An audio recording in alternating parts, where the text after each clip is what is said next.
नमस्कार दोस्तों, एक बार फिर से स्वागत है आपका अपने YouTube channel motivational street speaker में। मैं मिस्टर सत्येंद्र सिंह एक बार फिर से हाजिर हूँ आपके साथ एक नई जानकारी के साथ। तो मध्य प्रदेश कर्मचारी पदोन्नति फिर लटकी, हाई कोर्ट ने कहा नए पुराने नियमों में फ़र्क बताएं। तो दोस्तों पूरा डिटेल में जानेंगे वीडियो में। अगर चैनल पर पहली बार जुड़ रहे हो तो चैनल को सब्सक्राइब करके बेल आइकन को दबा देना, जिससे जब भी कोई वीडियो आएगा तो आप तक नोटिफिकेशन पहुँचती रहेगी। हाई कोर्ट ने मांगा तुलनात्मक चार्ट, 15 जुलाई तक प्रमोशन की डीपीसी पर रोक। पदोन्नति फिर लटकी, हाईकोर्ट ने कहा नए पुराने नियमों में फ़र्क बताएं। हाईकोर्ट ने पूछा, सुप्रीम कोर्ट में याचिका लंबित है तो नियम बनाने से पहले वापस क्यों नहीं ली। मध्य प्रदेश में कर्मचारियों की पदोन्नति का विवाद फिर अदालत की चौखट पर पहुंच गया है। हाईकोर्ट ने प्रमोशन में आरक्षण को लेकर बनाए गए नए नियम 2025 पर सवाल उठाए हैं। कोर्ट ने सरकार से पूछा है कि जब इसी विषय पर पहले से ही सुप्रीम कोर्ट में सुनवाई चल रही है तो नए नियम क्यों बनाए। शीर्ष कोर्ट में याचिका क्यों लंबित है, नियम बनाने से पहले यह वापस क्यों नहीं ली गई। कोर्ट ने 15 जुलाई को होने वाली अगली सुनवाई तक नए नियमों में क्रियान्वयन डीपीसी पर रोक लगा दी है। कार्यवाहक मुख्य न्यायाधीश संजीव सचदेवा और जस्टिस विनय सराफ की डिवीज़न बेंच ने सोमवार को स्पष्ट किया है कि सरकार के नए नियम बनाए हैं तो बताना होगा कि पुराने नियम 2002 व नए नियम 2025 में क्या फ़र्क है। कोर्ट ने तुलनात्मक चार्ट प्रस्तुत करने को कहा है। एक अड़चन यह भी नियमों में क्रीमी लेयर को प्रावधान नहीं किया है। याचिकाकर्ताओं का क्या तर्क है। अधिवक्ता श्रेयस मोहन गुरु ने तर्क दिया है कि सरकार ने 2025 नियमों में वही विवादित प्रावधान फिर से जोड़े हैं जो 2002 के नियमों में थे।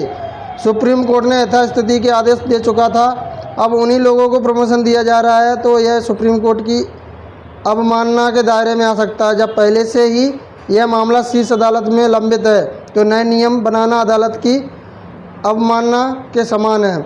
सरकार का क्या तर्क है। महाधिवक्ता प्रशांत सिंह ने कहा कि यह नियम सुप्रीम कोर्ट की एम नागराज केस और जनरल सिंह केस की गाइडलाइन के आधार पर बनाया गया है, इसलिए प्रक्रिया पर रोक लगाई जाए। नए नियम दो स्थितियों में आरक्षण की अनुमति देते हैं। प्रमोशन की भूल भुलैया, कहीं रास्ता नहीं। 2016 में हाईकोर्ट ने पदोन्नति के आरक्षण के प्रावधान को निरस्त कर दिया था। जो पदोन्नतियों की गई थी उन्हें भी निरस्त करने के आदेश दिए, फिर भी सुप्रीम कोर्ट ने यथास्थिति के आदेश यानी ना डिमोशन हो सकता है ना प्रमोशन। इसके बाद सरकार ने प्रमोशन पर पूरी तरह रोक लगा दी। 9 साल में 1 लाख कर्मचारी बिना प्रमोशन के रिटायर हो गए। अब सरकार ने नियम बनाए थे, मामला फिर कोर्ट पहुंच गया। जब आरक्षित वर्ग पर्याप्त प्रतिनिधित्व नहीं है, जब इससे प्रशासनिक दक्षता प्रभावित नहीं होती है। हाईकोर्ट ने क्या कहा। हाईकोर्ट ने महाधिवक्ता, अगर आपने सुप्रीम कोर्ट की गाइडलाइन के हिसाब से नए नियम बनाए हैं तो वहाँ दायर SLP क्यों लंबित है, वापस क्यों नहीं ली। मोहलत दी है, उसमें आप जवाब दीजिए। पदोन्नति प्रक्रिया में 5-6 दिन तो रोक ही सकते हैं। पेच कहाँ फंसा है।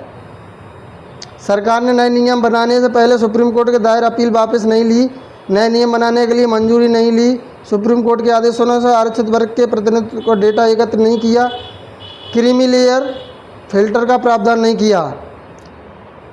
प्रमोशन में आरक्षण को लेकर क्या कहते हैं सुप्रीम कोर्ट के नियम।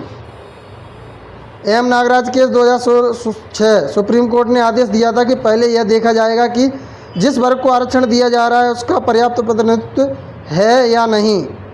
जनरल सिंह केस 2018 आरक्षित वर्ग, अगर वह पदोन्नति में पिछड़ा है तो आंकड़े एकत्र करने होंगे कि वास्तव में इन्हें पदोन्नति की ज़रूरत है या दूसरा क्रीमी लेयर को भी देखना होगा जिसे पदोन्नति दी जानी है। अगर वे सक्षम हो चुके हैं तो पदोन्नति क्यों दी जाए।